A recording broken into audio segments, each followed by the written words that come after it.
Salam, Bapak Mama yang dikasihi Tuhan Yesus. Kembali kami menyapa Bapak Mama semua. Kiranya kasih karunia dan damai sejahtera dari Allah Bapa kita dan dari Tuhan Yesus Kristus menyertai kita semua.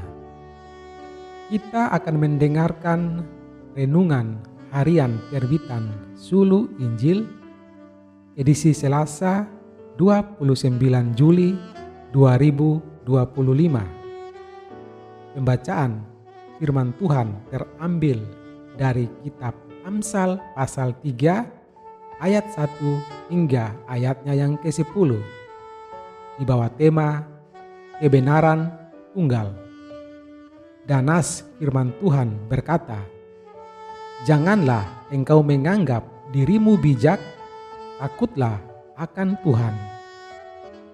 Bapak Mama yang dikasihi Tuhan Yesus, arus zaman yang kuat mampu menyeret generasi sekarang, baik yang muda maupun yang lebih tua, ikut terbawa, termasuk arus pengajaran. Ketika ada orang tua memilih sekolah tertentu untuk anak-anaknya, maka mereka akan memberikan alasan yang merujuk kepada kebutuhan intelektual dan spiritual anak.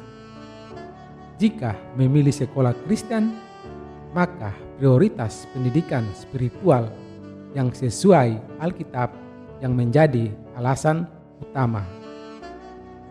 Pertama, pendidikan spiritual bukanlah semata tentang etika moral, juga bukan sekedar ada kegiatan membaca Alkitab dan berdoa setiap hari di sekolah. Tetapi yang lebih prinsip dari itu ialah isi pengajaran atau sistem teologi yang diajarkan. Kita adalah makhluk yang menerima kebenaran dari Sang Pencipta ketika kita diciptakan menurut gambar dan rupa Allah. Kita bukan penentu kebenaran. Kita bukan sumber kebenaran. Karena itu, kita tidak boleh menerima kebenaran relatif yang bergantung kepada pengertian kita sendiri.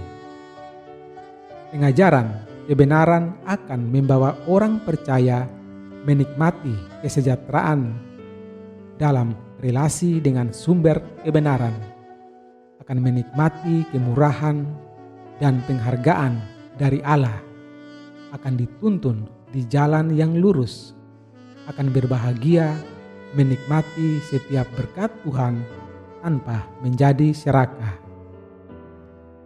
Kedua, sebagai the crown of creation, mahkota ciptaan yang paling mulia, manusia menerima kebenaran dari Allah dan menyatakannya kepada dunia. Saat yang sama, manusia harus tetap tunduk kepada Allah dan mengelola alam semesta menurut kebenaran dan kekudusan Allah, bukan suka-suka hati manusia sendiri. Manusia boleh menikmati pencapaian, keberhasilan dan prestasi dari usahanya, namun semua itu harus dikembalikan dan didedikasikan sebagai persembahan yang kudus kepada Allah. Manusia menerima kebenaran dari Allah. Manusia menyatakan kebenaran dari Allah kepada dunia, dan manusia mempersembahkan seluruh hidup yang benar dan kudus kepada Allah. Inilah keutuhan kebenaran. Tidak ada setengah kebenaran, yaitu hanya menerima kebenaran tanpa menyatakan kepada dunia dan tidak mempersembahkannya dalam hidup kudus. Setengah kebenaran itu berbahaya, sebab akan mengarahkan kaki kita kepada penyesatan. Amin. Bapak Mama, Bapak Saudara yang dikasihi Tuhan Yesus, demikian renungan harian terbitan Sulu Injil hari ini Tuhan Yesus memberkati kita semua. Salam.